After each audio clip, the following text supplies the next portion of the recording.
ও তাড়াহুড়ো করে আপনাদের হচ্ছে নিয়ে আসছি। এটা ওই যে স্কাল্পচারটার কথা বলছিলাম না, ওটা এখানে নিয়ে আসছি। আর পিছনে সমুদ্র। ওকে, এটা মেরিন ড্রাইভ আর কি। তো ওখানে আমরা ওই ওপাশে পরে যাবো, স্কাল্পচারটা একটু কাছে যাই আর কি। ওখানে আমাদের তো সময় বেশি নেই, বিকজ খুব দ্রুত হচ্ছে ব্যাক করতে হবে। বাস রেডি হয়ে গেছে অলরেডি।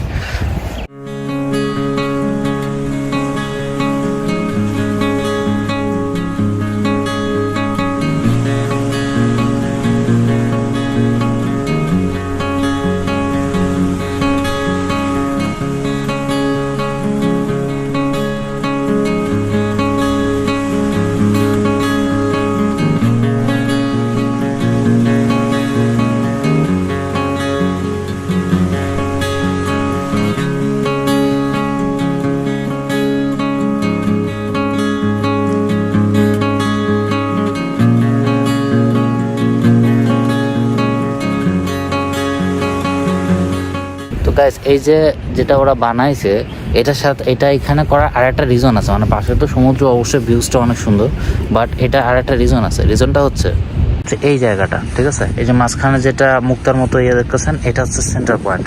ওকে, তো এখানে আপনার বিভিন্ন কান্ট্রির নাম দেখতে পাচ্ছেন।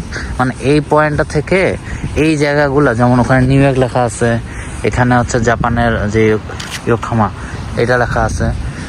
তারপর এরকম আরো অনেকগুলো কান্ট্রির নাম এখানে আমি দিয়ে রাখছি। মানে অনেকগুলো কান্ট্রির নাম এখানে দেওয়া আছে। সিডনিও আছে ইভেন। এই প্লেসটা থেকে এগুলো সমস্ত জায়গাগুলা মানে সেন্টার পয়েন্ট আর কি। এখান থেকে যদি আপনি দাঁড়ান বা এখানে যদি আপনি দাঁড়ান, তাহলে এখান থেকে এই সামনে সমুদ্র, সমস্ত জায়গাগুলো সেন্টার পয়েন্ট এটা। তো আমরা হচ্ছে এক্স্যাক্টলি এই জায়গায় আছি, এরপরে সমুদ্র শুরু হয়ে গেছে। হ্যাঁ, আর এই যে পাশে যে ব্রিজের মতো দেখা পাচ্ছেন, যে ব্রিজটা আর একটা রিমোট আইল্যান্ডে যাচ্ছে, এই ব্রিজটা হচ্ছে এখানে। আমি জানি না আপনারা দেখা পাচ্ছেন কিনা।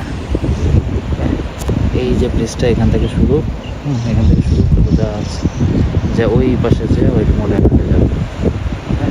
আর তো সমুদ্র বুঝতেই পারতেছেন কি পরিমাণ উত্তাল সমুদ্র। কিছুক্ষণের মধ্যে হয়তো ঝড় বৃষ্টি কিছু একটা আসবে।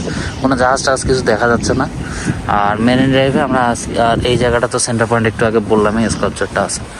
ওকে, আমাদের বেশি সময় নাই, 18 বাজে গেছে, আমাদের 25-এ বাস।